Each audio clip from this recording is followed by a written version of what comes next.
ST. महामंडळानं गेल्या वर्षी मुंबई-पुणे मार्गावर धावणाऱ्या शिवनेरीमध्ये शिवनेरी सुंदरी नियुक्त करण्याचा निर्णय घेतला होता.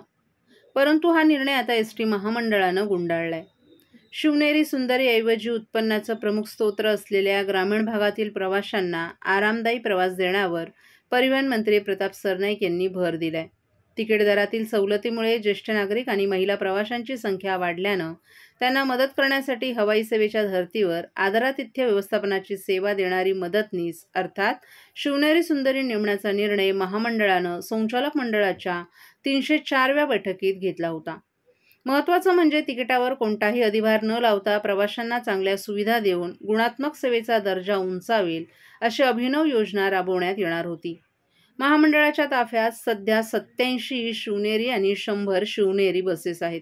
या बस दादर ते पुणे स्वारगेट, ठाणे ते पुणे स्वारगेट या मार्गांवर धावतात. शिवनेरी सुंदरी योजनेत 150 महिला आणि पुरुष मदतनीसांची नियुक्ती करण्यात येणार होती. त्यासाठी निविदाही मागवण्यात येणार होती. महिला मदतनीस दिवसा तर पुरुष मदतनीस रात्रीच्या प्रवासादरम्यान कार्यरत राहणार होते. या मदतनीसाला मराठी भाषेचं ज्ञान असण्याची अट होती. या योजनेकरिता महामंडळातर्फे आदरातिथ्य व्यवस्थापन संदर्भात काम करणाऱ्या संस्थांकडून खुल्या निविदा मागवण्यात येणार होत्या. शिवनेरीची सेवा वाहकविरहित असल्यामुळे प्रवासादरम्यान डुलकी लागल्यामुळे गंतव्य ठिकाणी न उतरता प्रवाशांना पुढील थांब्यांवर उतरून जावं लागतं. तसंच सहप्रवाशांकडून गुंगीचं औषध देऊन लुटण्याच्या घटना देखील घडल्या आहेत. अशा घटनांना आळा घालण्यासाठी मदतनीस म्हणून कोणीतरी असावा असा विचार पुढे आला होता.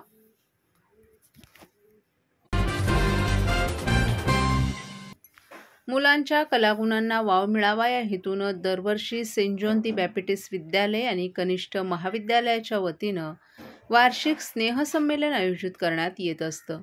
यंदाचं स्नेहसंमेलन 31 जानेवारी आणि 1 फेब्रुवारी रोजी शाळेच्या प्रांगणात मोठ्या उत्साहात संपन्न झालं. शाळेचे मुख्याध्यापक डॉ. थॉम्सन केली यांनी यावर्षी निसर्ग संवर्धन हा वार्षिक स्नेहसंमेलनाचा विषय ठरवला होता आणि त्यांच्या मार्गदर्शनाखाली हा कार्यक्रम यशस्वीरित्या पार पडल्याचं सांगितलं. या कार्यक्रमाला Dr. Ajaykumar Phunde, Dr. Swati Khaire, saint Xavier's high school कांजूरमार्गचे मुख्याध्यापक मायकल पिंटो, शाळेचे व्यवस्थापक जेरॉम लोबो, मुख्याध्यापक डॉ. थॉम्सन केनी, विश्वस्त दीपक डायस, कनिष्ठ महाविद्यालयाचे उपमुख्याध्यापक एडवर्ड मस्करह्यान्स, माध्यमिक विभाग शैक्षणिक प्रमुख क्रिस्टिन लुईस, माध्यमिक विभाग पर्यवेक्षक वेलांकनी मेंडोसा, सिंथिया सिक्वेरा, पूर्व प्राथमिक विभाग प्रमुख शर्मिला डिसोजा तसंच इतर मान्यवरही उपस्थित होते. शाळेची निस्वार्थ सेवा करणाऱ्या शाळेतील कर्मचाऱ्यांचा यावेळी विशेष सन्मान करण्यात आला.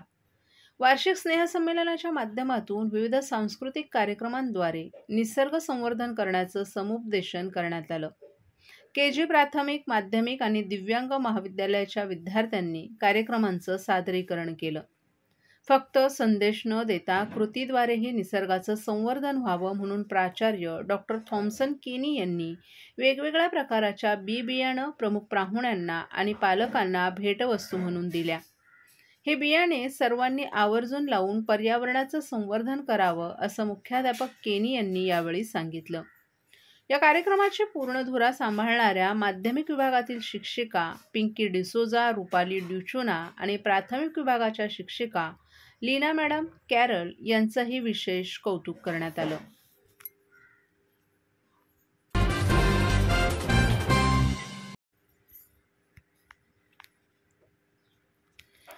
राष्ट्रवादी काँग्रेस पक्षाचे नेते जितेंद्र आव्हाड यांनी केंद्रीय अर्थसंकल्प 2025 आणि अर्थमंत्री निर्मला सीतारमण यांच्यावर टीका केली आहे. शिवसेना युबीटी नेते संजय राऊत यांनीही अर्थसंकल्पावरून केंद्र सरकारवर निशाणा साधलाय. राष्ट्रवादी काँग्रेस पक्षाचे शरद पवार गटाचे नेते जितेंद्र आव्हाड यांनी केंद्रीय अर्थसंकल्प 2025 आणि अर्थमंत्री निर्मला सीतारमण यांच्यावर टीका केली. निवडणुकीच्या वेळीच हा अर्थसंकल्प महाराष्ट्रासाठी फायदेशीर आहे आणि हे अर्थव्यवस्थेला पुनरुज्जीवित करण्याचा प्रयत्न यशस्वी होताना दिसत नसल्याचं त्यांनी सांगितलं. शरद पवार गटाचे नेते जितेंद्र आव्हाड यांनी पत्रकार परिषदेत महाराष्ट्रात निवडणुका झाल्या तरच अर्थसंकल्प फायदेशीर ठरतो, अर्थसंकल्पांबद्दल दोघांचेही विचार वेगवेगळे असल्याचं सांगितलं. अर्थव्यवस्थेला पुनरुज्जीवित करण्यासाठी निर्मला सीतारामन यांचे प्रयत्न यशस्वी होताना दिसत नाहीत. तसंच जितेंद्र आव्हाड यांनी महाराष्ट्र सरकारच्या शालेय मुलांसाठी मध्यान्ह भोजनातून अंडी बंद करण्याच्या निर्णयावरही टीका केली. अंडी शरीराला बळकटी देण्यासाठी दिली जातात कारण त्यात प्रथिने असतात. महायुतीला माहीत असलं पाहिजे की बासुंदी आणि जिलेबीसारख्या गोड पदार्थ खाणं हानिकारक आहे किंवा नाही. 31 जानेवारी रोजी आव्हाड यांनी योजना बंद करण्याच्या निषेधार्थ ठाणे जिल्हा दंडाधिकाऱ्यांनाही अंडी भेट केली होती.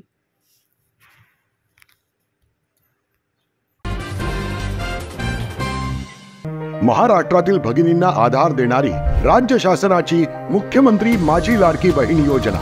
या योजनेअंतर्गत अल्प उत्पन्न गटातील 21 ते 65 वयोगटाच्या भगिनींना मिळणार दरमहा 1500 रुपयांची मदत. अर्ज करण्यासाठी 31 ऑगस्ट 2024 पर्यंत मुदतवाढ. कुटुंबाचं वार्षिक उत्पन्न 2.5 लाख रुपयांपेक्षा कमी असलेल्या महिला पात्र. कुटुंबाकडे पिवळं किंवा केशरी रेशन कार्ड असल्यास उत्पन्नाचा दाखला आवश्यक नाही. पांढरं रेशन कार्ड असेल किंवा रेशन कार्ड नसेल तर कुटुंबाचं वार्षिक उत्पन्न 2.5 लाखांपेक्षा कमी असल्याचा दाखला आवश्यक. योजनेसाठीचा ऑनलाईन अर्ज नारी शक्ती दूत ॲपवरून किंवा पोर्टलवर भरता येईल. ज्या भगिनींना ऑनलाईन अर्ज भरता येत नसेल त्यांच्यासाठी अंगणवाडी, ग्रामपंचायत, वॉर्ड ऑफिस, सेतू सुविधा केंद्रामध्ये किंवा आशाताई बचत गटाच्या CRP यांची मदत उपलब्ध. आता आपल्याला अभिमानानं म्हणता येईल, सुखी आणि सुरक्षित आहे माझी लाडकी बहीण.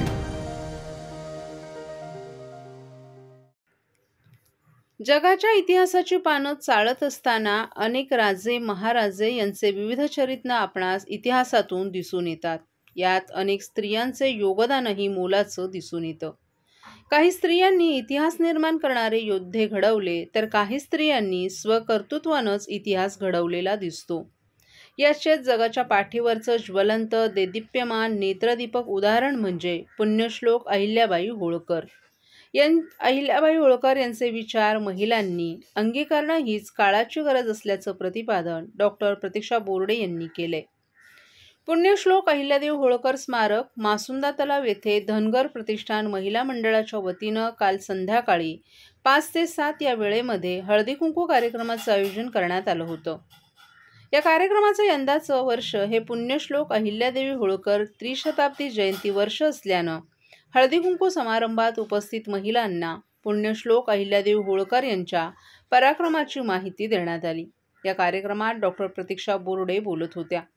या कार्यक्रमाला माजी उपमहापौर पल्लवी कदम, माजी नगरसेविका नंदिनी विचारे, रुपाली शिंदे, धनगर प्रतिष्ठान महिला मंडळाच्या अध्यक्षा माधवी वारगीर, सचिव गायत्री गुंड, संगीता खटावकर, सुषमा बुधे, सीमा कुरकुंडे, मीना कवितके, सुजाता भांड, मनीषा शेळके, स्मिता गावडे, अमृता बुधे, शीतल डफळ आदींसह महिला मोठ्या संख्येनं उपस्थित होत्या. आजही 21व्या शतकातील स्त्रिया पुरुषांच्या बरोबरीनंच नव्हे तर एक पाऊल पुढे टाकून सर्व क्षेत्रात अग्रेसर असल्याचंही बोर्डे यांनी सांगितलं. राजकारण, समाजकारण, धर्मकारण, खेळ आदी सर्व क्षेत्रात महिला आघाडीवर आहेत. आजच्या महिलांनी आपल्या पाल्यांना कार्टून चॅनल्स दाखवून भविष्यकाळातील जोकर घडवण्यापेक्षा पुण्यश्लोक अहिल्यादेवी होळकर यांचा क्रांतिकारी विचार बालकांच्या मनावर बिंबवले तर पुढील पिढ्यांकडून आपण खूप मोठ्या क्रांतिकारी इतिहासाची अपेक्षा ठेवू शकतो. माता हीच बालकाची पहिली गुरु असते. ज्याप्रमाणे अहिल्याबाईंनी त्यांच्यासमोर उभ्या असलेल्या असंख्य संकटांचा सामना मोठ्या धैर्यानं केल्या, या कामी त्यांनी वाचन केलेले धर्मग्रंथ, महापुरुषांचे चरित्र कामी आलं. आजच्या स्त्रियांनी पुण्यश्लोक अहिल्याबाईंचे विचार आत्मसात करणं, समाजोपयोगी विचारांचा प्रचार आणि प्रसार करणं, अनावश्यक पाश्चात्य संस्कृती टाळून भारतीय संस्कृती अंगीकारणं हीच काळाची गरज असल्याचं मार्गदर्शन डॉक्टर प्रतीक्षा बोर्डे यांनी उपस्थित महिलांना केलं. नमस्कार, मी डॉक्टर प्रतीक्षा प्रसाद बोर्डे. आज इथे आपण धनगर समाजाच्या हळदी कुंकू कार्यक्रमामध्ये अहिल्याबाई होळकरांची हे वर्ष त्रिशताब्दी वर्ष म्हणजे त्यांच्या जन्माला 300 वर्ष पूर्ण झाली, त्यानिमित्त त्यांची माहिती त्यांच्या समाजातल्या बायकांपर्यंत पोहोचावी म्हणून त्यांच्याशी संवाद साधण्याचा प्रयत्न केला.